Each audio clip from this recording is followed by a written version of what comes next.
South Africa is entering a moment of political and legal turbulence that could redefine both party dynamics and the country's fight against corruption. In a development that is already sending shockwaves through political structures, the African National Congress has withdrawn its appeal relating to internal disputes in the Eastern Cape, an unexpected move that signals deeper instability within one of its most historically significant strongholds.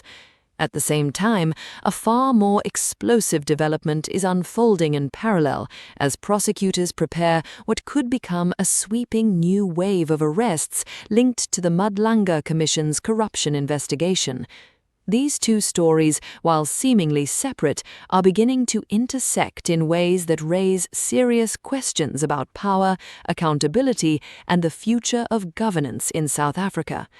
The decision by the African National Congress to withdraw its appeal in the Eastern Cape is being interpreted by analysts as more than just a legal adjustment. It is being seen as a strategic retreat, one that exposes underlying tensions within the party's provincial structures.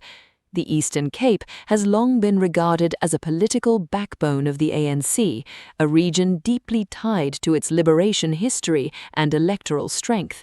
However, internal disputes over conference processes and leadership legitimacy have increasingly placed that dominance under strain. By stepping back from the appeal, the party may be attempting to avoid further legal complications, but the move also risks reinforcing perceptions of organizational weakness. Critics argue that it highlights an inability to resolve internal conflicts decisively, particularly at a time when unity is critical ahead of future elections.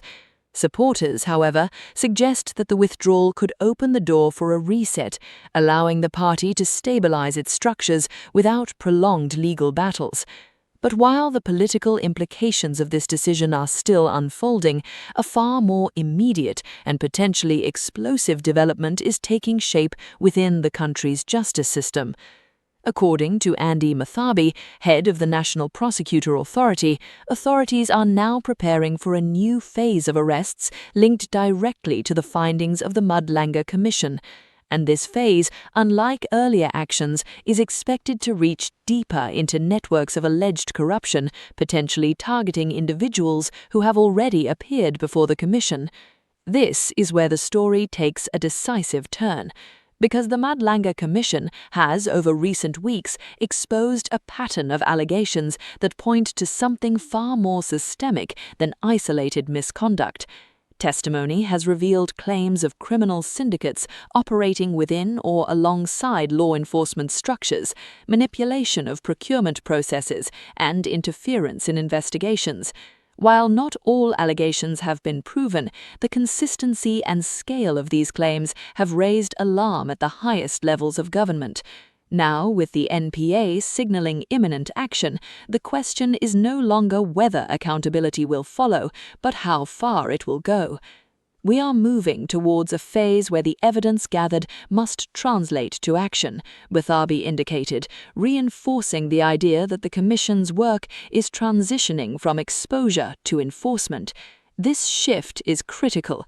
Commissions of inquiry often generate headlines, but their real impact is measured by what happens next, whether findings lead to prosecutions, and whether those prosecutions result in meaningful consequences. And this is precisely what makes the current moment so significant. If the anticipated arrests materialize as suggested, they could mark one of the most serious anti-corruption escalations in recent years. More importantly, they could test the ability of South Africa's justice system to act independently and decisively, even when cases involve powerful individuals or politically sensitive networks. However, this process is not without risk.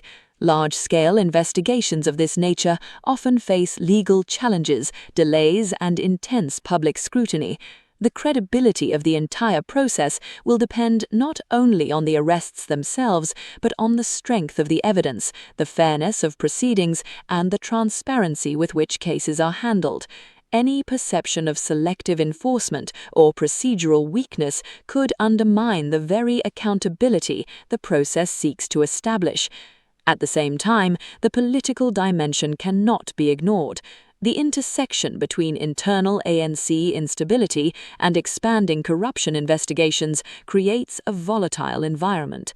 For the party, the timing is particularly sensitive.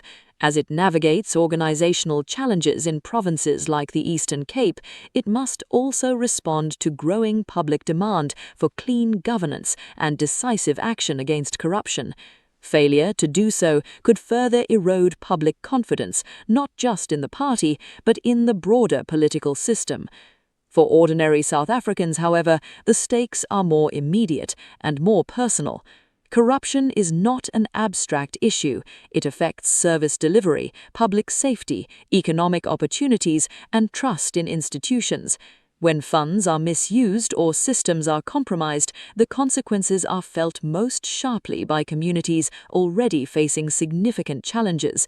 This is why the outcome of the Madlanga fallout matters, not just as a legal process, but as a measure of whether meaningful change is possible. As the country watches these developments unfold, one thing is becoming increasingly clear. South Africa is entering a decisive phase. A phase where political structures are being tested from within, a phase where the justice system is under pressure to deliver results, and a phase where the demand for accountability is no longer negotiable. Whether this moment leads to genuine reform or simply becomes another chapter in a long history of unresolved issues will depend on what happens next. Because in the end, it is not the investigations that define a system. It is the outcomes, and South Africans will be watching closely to see whether those outcomes finally match the scale of the problem.